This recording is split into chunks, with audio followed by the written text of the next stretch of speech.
According to Officer A, I yelled knife, and then humans started to attack me. The car hit me head on, hit the windshield, and then I was thrown into the air. Welcome to this special episode of Taking Apart Terror. My name is Omar Mohammed, and I am a researcher at the program on extremism at George Washington University.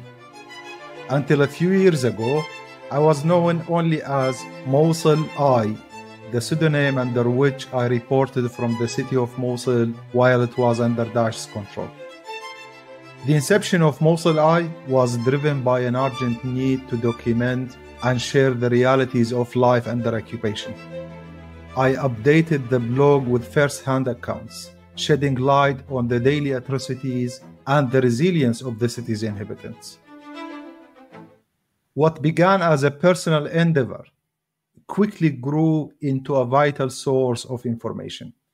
The blog became one of the few reliable outlets for news about Mosul, providing updates that were crucial for both the local population and the international community. The blog's impact was profound, serving as a beacon of truth and resistance in a time of darkness.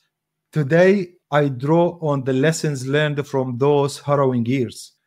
Mosul Eye stands as a testament to the power of individual action in the fight against terrorism and the enduring spirit of those who refuse to be silenced. Every year, terrorists kill thousands of people around the world. The 2024 Global Terrorism Index reports that over 8,000 people were killed in terrorist attacks in the last year. This is up 22% from the previous year. And yet again, Daesh have killed more people than any other group in the world. But these numbers, as terrible as they are, do not tell the full story. For every victim of terrorism, there are inevitably many more who survive terrorist violence. These are the stories we want to tell you today. Join me in meeting survivors of terrorism from different corners of the world. We will travel from the ancient city of Mosul to the streets of Melbourne and London. Hear their stories, and I promise that you will learn that what unites them is not just their experience of trauma. They are bonded by their inspirational resilience, unshakable hope, and the commitment to help others. And they have a message that they want to share with you. It's June 2014. Daesh fighters have taken the city of Mosul. Some of Mosul's residents have fled, but many remain. The first person you will hear today, Mason, was one of them. I was in Mosul when the terrorists from Daesh entered and occupied the city. It was a significant tragedy. No matter how much I talk about it, it won't convey the feelings we experienced during Daesh's occupation. When Daesh entered, I was a second-year college student doing my final exams. But when Daesh came in, life stopped entirely. I asked Mason what she felt when Daesh first entered her city. Honestly, there were many thoughts when Daesh first entered. I was waiting for the moment they would leave, for the security forces to come in and liberate the land from them, and for me to return to my studies, my university, and my friends. I counted the days, the hours, waiting for the news. As time went on, the city became increasingly isolated from the outside world. Communication was cut off.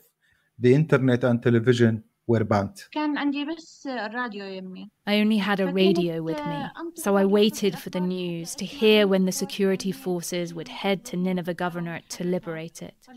I counted every minute, every hour. Unfortunately, the wait was long, and 3 years of my life passed until we were liberated. Sometimes I thought about escaping, thinking my life was already in danger, so why stay? Unfortunately, all attempts to escape failed due to the restrictions we were living under and my family's refusal to let a girl leave and live outside Mosul alone. I stayed, hoping for the security forces to come and liberate us. Mason tells me that it's hard to put into words how much her life was upended and the hardship that she endured. Mr. Omar, no matter how much I talk about the feelings I went through, it won't express a quarter of the pain we felt at that time. From being an ambitious student with a passion for life, dreaming of a bright future and being influential in society, to being a housewife, restricted, unable to step outside, visit friends, go to the market, or live a normal life. Before Daesh entered, I had a passion for writing and journalism. I wrote articles for a local newspaper. Daesh targeted people like this. Many of my colleagues were targeted and killed, their bodies mutilated. Honestly, I had many thoughts, wondering if my turn would come next. Every knock on the door made me jump with fear. I had that feeling of being unsafe at home. So no matter how much I described the feelings and pain during Daesh's occupation, it won't express a quarter of the pain. Mason told me that the hardest point was right before liberation. Everything in Mosul was cut off. No fuel for heating, nothing to eat. People suffered greatly. I had kept my university books, hoping to return one day and continue my studies. Instead, Mason had to burn her books in order to keep warm during the cold winter.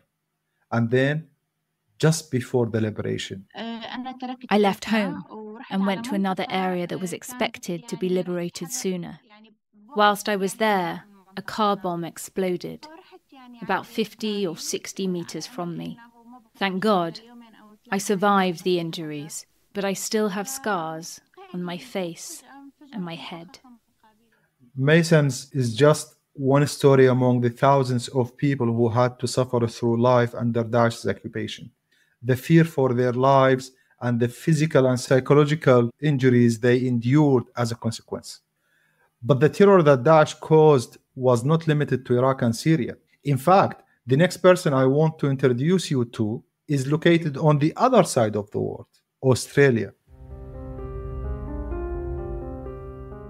We are once again traveling back in time to 2014. The Islamic State has just called for lone wolf attacks by its supporters around the world. Australia was specifically called out. Officer B, a police officer whose identity has been legally suppressed for his own safety, had spent much of his career working on counter-terrorism cases. He had just been assigned to a joint counter-terrorism task force to deal with a huge influx of cases. Here he is describing his job at the time. Looking at foreign travellers, people wanting to travel from Australia to the Middle East, investigating those people, speaking with their families, trying to identify how they travelled, collecting evidence so on their return, if they did return, then they could be charged with the appropriate offences. The first case he was assigned concerned a man whose family and friends were becoming increasingly worried about his behavior. The man was called Omar Mohammed, an 18-year-old living in Melbourne. It's the 23rd of September 2014. Officer B and his colleagues have been given a tip-off from the Australian Security Intelligence Operation, also known as ASIO. Haider has been tracking Prime Minister Tony Abbott's movements. There are concerns that he is planning to travel overseas to join Daesh. Officer B has been tasked with visiting Haider's family home to assess the situation, as a few days before, Haider was reported to police for waving a Daesh flag on a public beach. Here is Officer B.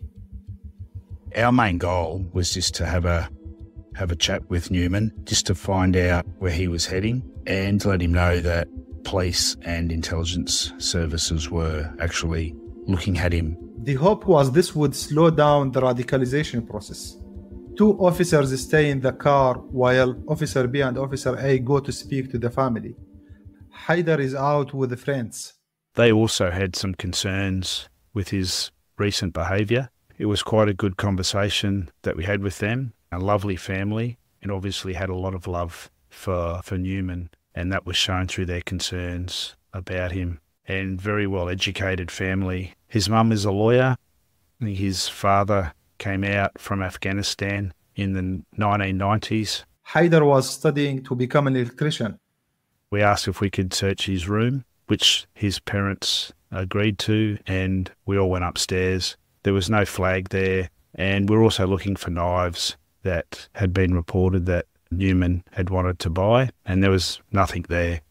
Officer B and Officer A head back to the station, but before they leave, they ask for Norman's mobile number. And after getting back to the police station, the four of us sat down and discussed what our next moves would be, and it was decided that we'll give him a call on his mobile and see if he's willing to come in and have a chat with us. So my partner called him, and surprisingly, he answered pretty quickly. Eventually, Norman says that he will come in. A short time later, Officer A receives a call. It's Haider telling them that he is in the car park, but that he won't come into the police station. So we had a quick meeting between the four of us, and we decided that it would be best that we go and have a chat with him. And because my partner and I were the ones that went to speak with his parents, we decided that we'd go out while the other two stayed inside. We didn't want the four of us to go out in this big show of force and make him uncomfortable. We just wanted to make sure that he was okay to have a chat. So Officer B and Officer A leave the police station and head to the car park. They see Haider and they go to greet him. We walked up and introduced ourselves and moved up to his car, where he and my partner started having a conversation and started looking inside the car just to make sure that there was no one else hiding in the car, because we knew that Newman had been with his friends that day and we didn't want anyone jumping out and surprising us while we were having a chat. I heard my partner say, "I'm going to search you now," and I heard Newman ask why. This makes Officer B look up from his search, but when he looks up, Officer A was nowhere to be seen. I was a bit confused about this because he was standing there a couple of seconds ago and now he's not. Newman was standing there facing me and he had this demonic look on his face. He had a knife at his waistband. It was a folding knife and had a blade of about 10 centimetres long. According to Officer A, I've yelled knife. I don't remember yelling it, and I certainly don't remember hearing myself say it. Officer B had something called auditory exclusion, a temporary loss of hearing in a high-stress situation. And then Newman started to attack me. I was trying to fend him off with my left arm, trying to get my gun out. And during this time, he was stabbing at me pretty ferociously. And then I was moving back and I knew I had to go to ground to create some distance, give myself some time to try and get my firearm out. I went to ground and then Newman ran around behind me and he was leaning over me about to stab me. And at this stage, I thought he's going to cut my head off. Meanwhile, Officer A had managed to get up. He saw Newman leaning over me about to stab me again, and he fired a single shot, which killed Newman instantly. And he fell beside me with this sort of sickening thud. And that was the first noise that I heard, was that gunshot. Officer A asked me if I was okay, and I said yes, because I knew something had happened, but didn't know what. And then I got up and he said, "Go and get some ambulances." This is when I realised that I'd been stabbed and my chest was hurting and there was blood running down the left side of my face. The paramedics arrived and took both Officer A and B to hospital. The injuries that Officer B sustained were numerous. I was stabbed once in the centre of my chest, which went into my liver, and that was life-threatening without surgery. I was slashed twice on my face, once over my left eye and once down the left side of my face, and then stabbed twice in my left shoulder, which severed some muscles and some tendons. Officer A also sustained major injuries. He was stabbed twice in his left arm, and that severed a major nerve called the ulnar nerve, which affected sort of grip strength and dexterity. It was on his left side because he was right-handed and was able to draw his firearm and take that shot. preventing further attack by Hader. Officer B and Officer A weren't able to see each other straight away because the incident was being investigated. We couldn't have any contact before we had given our statements. And then after that, Officer A came into the hospital and all my family were there, and we hugged each other and just cried, knowing what we'd been through, and someone had lost their life, and the two of us could quite possibly have also lost our lives had things gone differently. The injuries that Officer B sustained were horrific. It took years of surgeries and painful rehabilitation to recover. But less obvious, at least to Officer B, were the injuries that he couldn't see. The trauma of the attack. The overwhelming sense of relief in the immediate aftermath of the attack in some ways hid those internal wounds, ghosts that would make their presence known with a growing intensity as time passed. But before I tell you how Officer B coped with the aftermath of the attack, I'm going to introduce you to one more individual whose life was disrupted by Daesh. This is Travis Friend. I was 19 years old.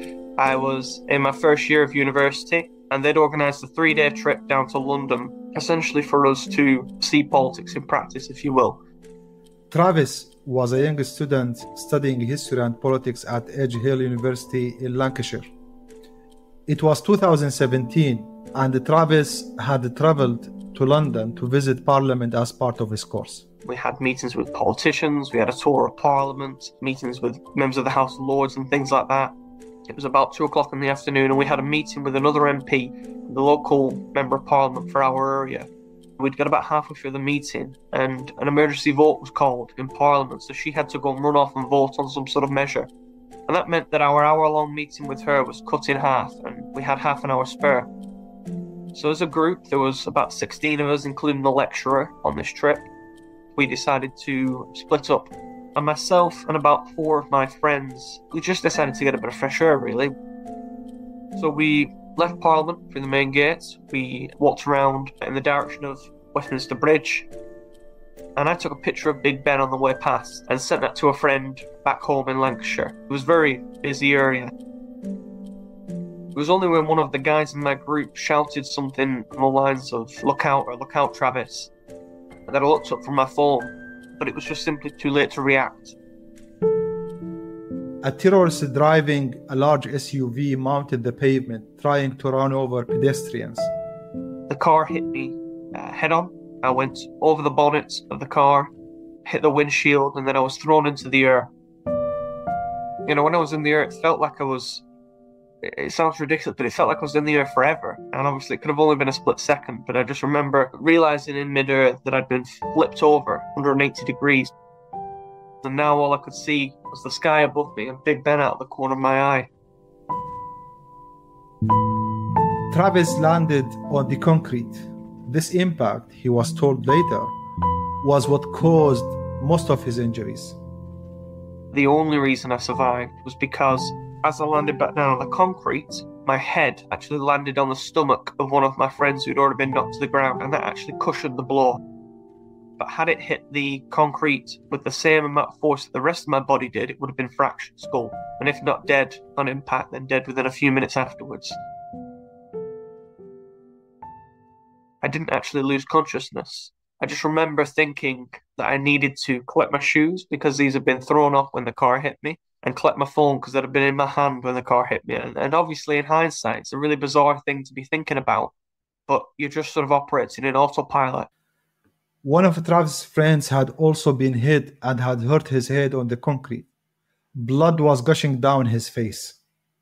So we were trying to stem the bleeding. Now, I tried instinctively to get my coat off and couldn't get it over the left hand for whatever reason. I was getting really frustrated. Then I looked down, and each of the fingers on my left hand were twisted out of place. Each were pointing in a different direction. The only part of the hand that wasn't fractured was actually my thumb. Travis was unaware that he had sustained any other injuries. All he was focused on was retrieving his possessions. He pulled himself to his feet and started walking. And in walking up and down the length of the bridge, I also saw the range of fatalities and injuries that have been sustained. Someone started shouting that someone's gone over, someone's in the Thames, the river. We were looking over and we couldn't see anyone, but someone had sadly been thrown over and did die. And there was a lady just in front, slightly to the left of me, who had been thrown under a double-decker bus that had then hit her and drove over her. Paramedics and ambulances started to arrive. Call it adrenaline or shock. We still didn't feel we were that badly injured. We just kept sending them on, and we said, that person's screaming, that person's crying, they've got a very visible injury, deal with them first. It wasn't until around 15 minutes after the attack that Travis realized something was wrong. I remember feeling like the blood had rushed to my head. I couldn't see anything. Everything was really bright. It felt like a very, very strong migraine. Whatever was going on, I knew I needed to sit down, because I knew if I didn't sit down, I was going to fall down. Because I was unable to move, I had to wait for a stretcher and an ambulance.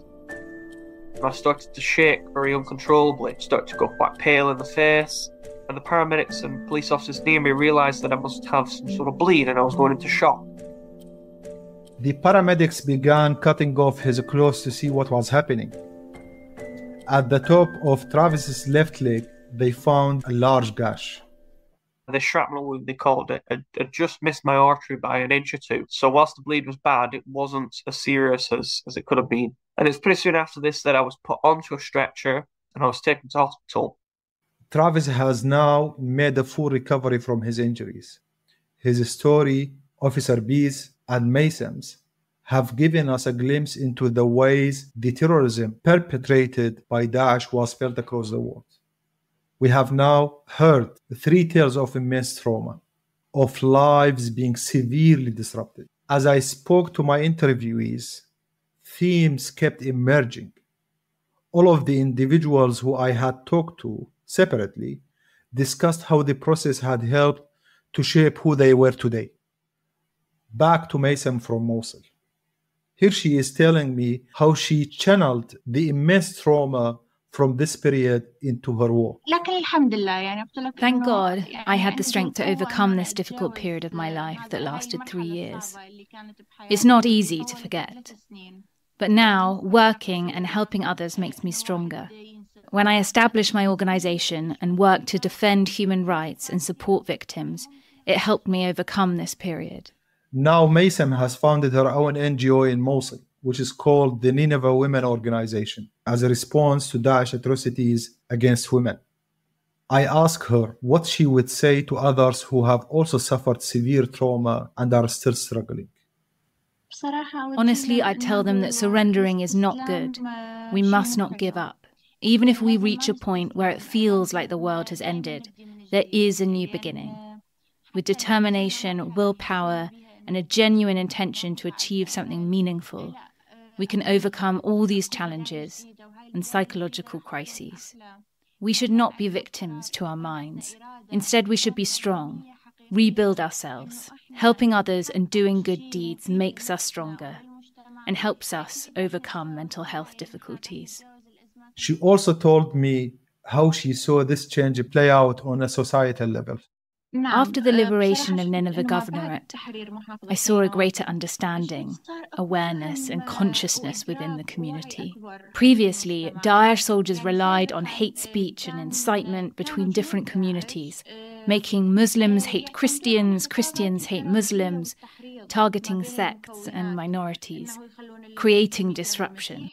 But their brutal treatment made people realize that Daesh was the reason for the lack of social cohesion. Now I see more awareness, understanding, and acceptance among different communities. We see many peace-building and social cohesion initiatives succeeding among communities.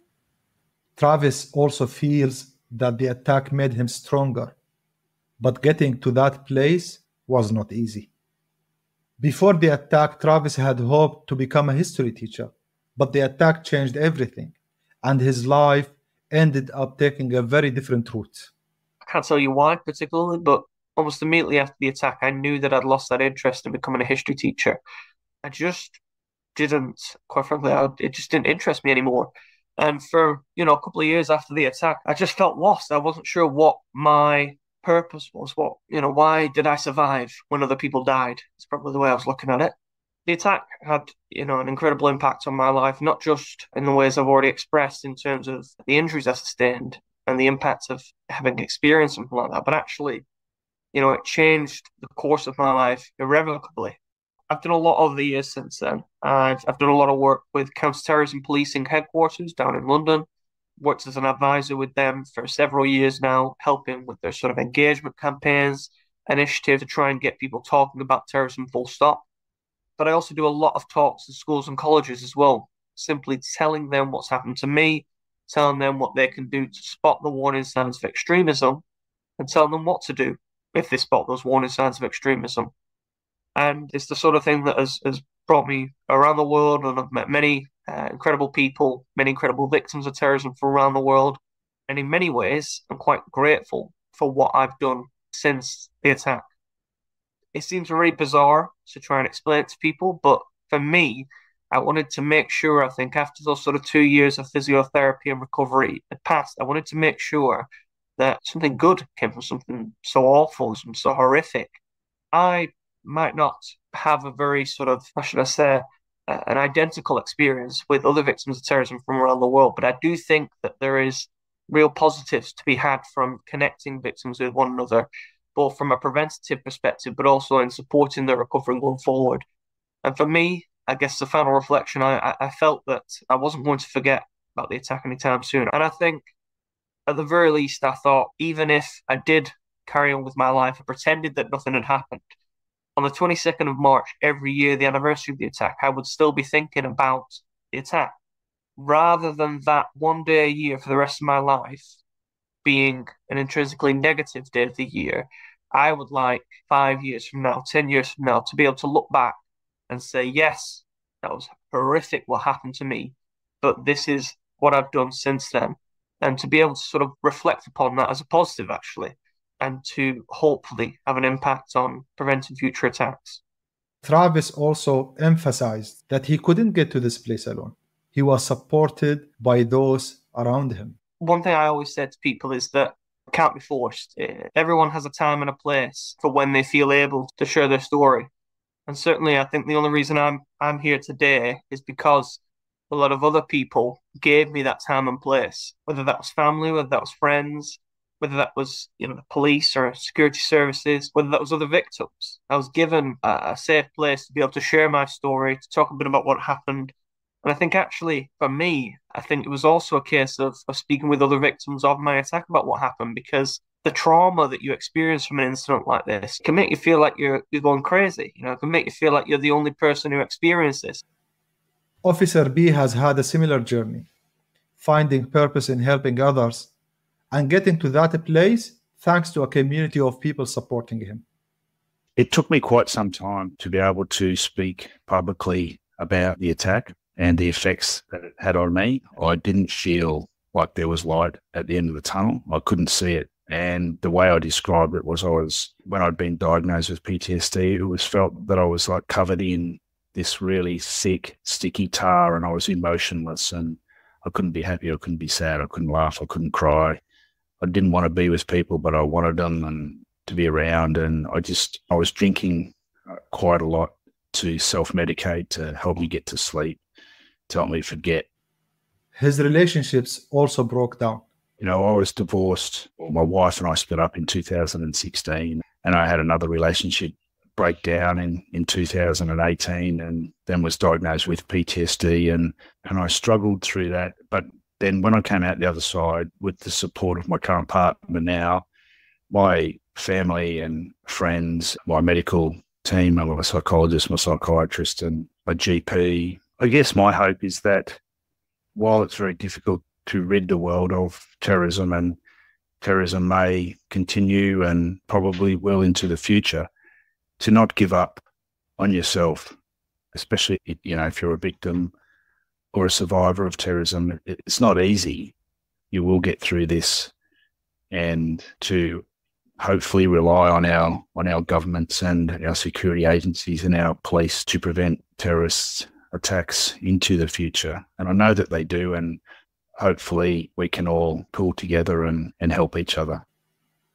Officer B said he reached a point in his recovery when he decided he wanted to talk about what he had been through.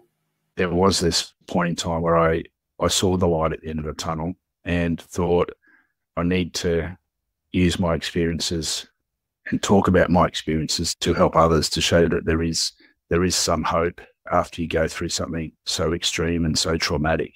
I've started talking about my experiences and the experiences I had with PTSD and meeting other victims of terrorism. And, I'd like to call us, we're survivors of terrorism. And just because something so traumatic happens to you doesn't mean you can't come to the other side and be a better person or live a better life and help others who have been through similar circumstances to what you've been through.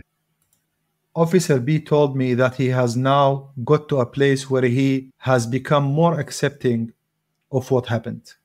The attack is the attack. And I guess there are things that make you sad about it. I'm sad for Newman Hayter's family because they lost a son. I'm sad for Officer A's family because he's gone through some pretty terrible times with injuries and PTSD also. And, I think about my family and, what they've had to go through.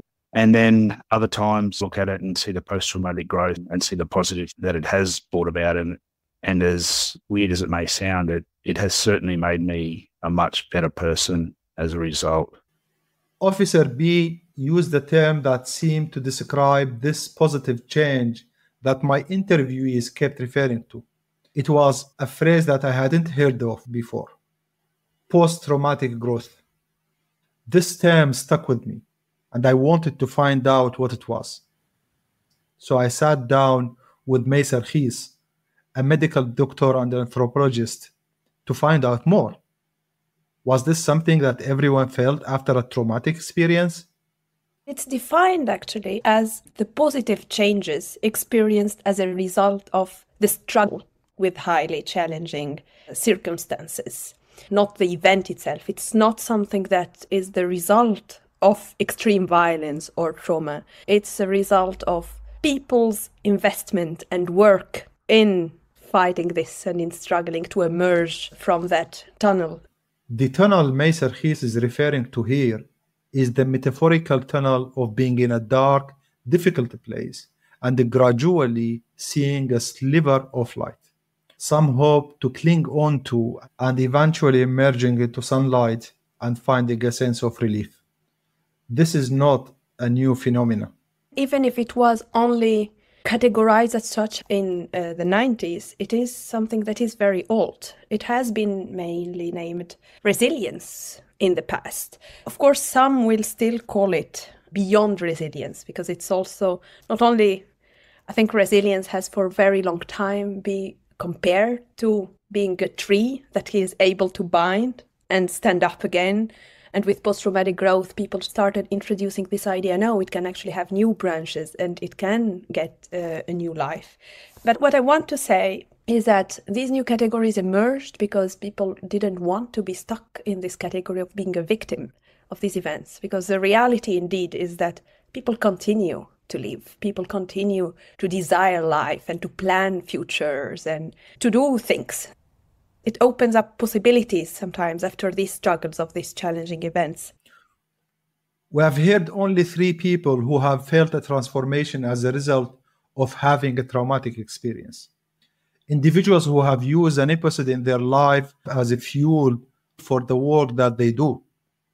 But Dr. Khis reminds us that everyone is different, that there is no one way to react to a trauma, and there is no right way.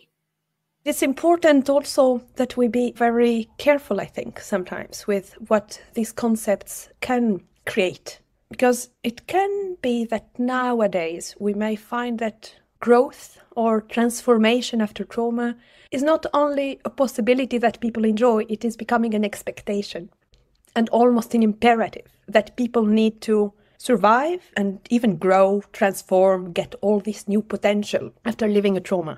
And this can be very dangerous because it's another expectations of the people. We are putting the responsibility on them. So there is a very gray line. Also, something to remember is that it's not that there is PTSD and then there is PTG. PTG being the acronym for post-traumatic growth. It's not that people will suffer and then there is an end and then it comes that they grow. Many times all this is actually intricated and people will still struggle while there are these changes in their spirituality, in their appreciation of life, in their relationships, and so on and so forth. So it is also very important not to make it this result or expectation that people need to go to, because it is now becoming a little bit like that. We are finding more of a public discourse about these transformative traumas and people almost expecting everyone to become this hero survivor. And that can become an extra weight for people because it won't allow them to get the spaces to heal. Because in order to heal, we also need to be able to suffer and to have people who listen to this suffering. So I wanted really to bring that. But of course, it is a very important category when it's mobilized by the people themselves, when they recognize themselves in it. Because it's a category that can give people the possibility to deal with the suffering in a different way. But it's also important to remember that experiences are different, and for some people, this may not happen. And it's also important that we keep in mind the openness for all the diversity of experiences and allow the spaces for both suffering, for healing, for growth, for transformation. And I am always very much learning from everyone, because everyone has a very different story in how they deal and how they continue. Speaking with Dr. Rakhis made me re-evaluate my thinking. While the people I talked to found the experience led to growth, this was not going to be the case for everyone. This episode, we have only heard a few people's stories, those that felt empowered enough to speak about what they had gone through. But Dr. Rakhis reminded me that there are many others who might not be able to talk, that the aftermath can be messy, non-linear, and painful. What I have taken from the conversations is that we must persevere through difficulties and come together as individuals and as a society to support those that need help. These are the lessons that I want to encourage us all to live by. Terrorism relies on fueling fears, exploiting the worst of humanity's impulses. It aims to feed and exacerbate hatred and division. And it is too easy to believe, but also very wrong to believe, that this is the true nature of humanity. I would rather believe that our true nature is reflected in our ability to persevere and to rally around those who need us, to come together, and as Dr. Rakhis says, continue. We will all face tragedies in our lives. They are inevitable. Today you have heard extraordinary stories, events that I know, thankfully, most people will never experience. But this episode of Taking Apart Terror isn't really about terrorism. It is about how people navigate through darkness, how they keep going despite everything, and how they are resilient.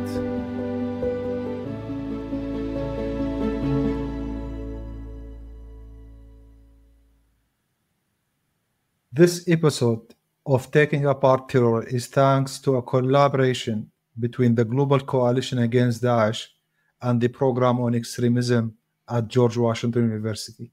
This episode was researched by Liz Bender.